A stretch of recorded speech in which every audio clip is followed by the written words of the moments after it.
On a bitterly cold night, with the wind howling like a lonely ghost, an old forgotten building stood silhouetted against the dark sky, but it wasn't forgotten for long. A flicker of orange blossomed into a raging inferno, its angry light painting the clouds. Sirens screamed, cutting through the night, as a fire truck roared to a stop. Firefighters, brave and determined, leaped from the cab, their minds focused on one thing: saving lives. They charged into the chaos of smoke and collapsing timbers, searching for anyone trapped inside. The heat was immense, a physical force pushing back against them, but they pushed harder. As they swept through the building, a faint, almost imperceptible sound reached the ears of one firefighter. A tiny, desperate cry, nearly lost in the roar of the blaze. It wasn't human.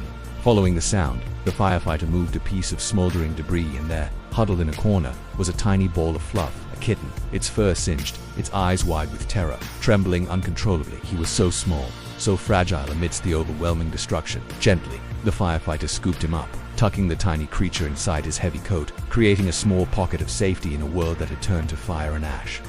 Outside, as the flames were finally tamed, the crew gathered around their smallest rescue. He was scared, covered in soot, but miraculously unharmed. Looking at the glowing embers of the fire that had almost claimed him, they decided on a name. Ember was a fitting tribute to the night he was found, a symbol of the light that can emerge from the darkest moments. They brought him back to the fire station, intending to find him a proper home once he was cleaned up and had a good meal. They set up a little bed for him in a quiet corner, gave him a bowl of milk, and watched as he cautiously began to explore his new, strange surroundings. At first, Ember was just a temporary guest, a cute distraction from the daily grind and the harrowing calls. But days turned into weeks.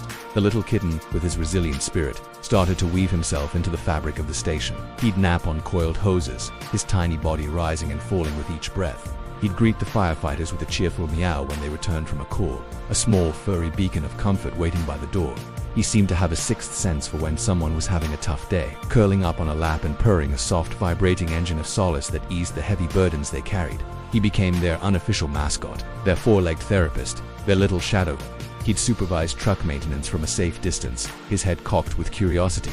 He'd chase the red dot of a laser pointer across the polished floor, bringing laughter and lightheartedness to the serious atmosphere. The plan to find him a new home was quietly forgotten. He already had one. He was no longer just a rescued kitten. He was part of the family, a brother in arms who had faced his own fire and survived. Ember's story is a beautiful reminder that family isn't always something you're born into. Sometimes, it's the family you find in the most unexpected of places, forged in the fires of survival and bound by the unbreakable ties of love and rescue. Thank you so much for watching Ember's incredible journey. If his story touched your heart, please give this video a thumbs up and consider subscribing to our channel for more uplifting content. We'll see you in the next one.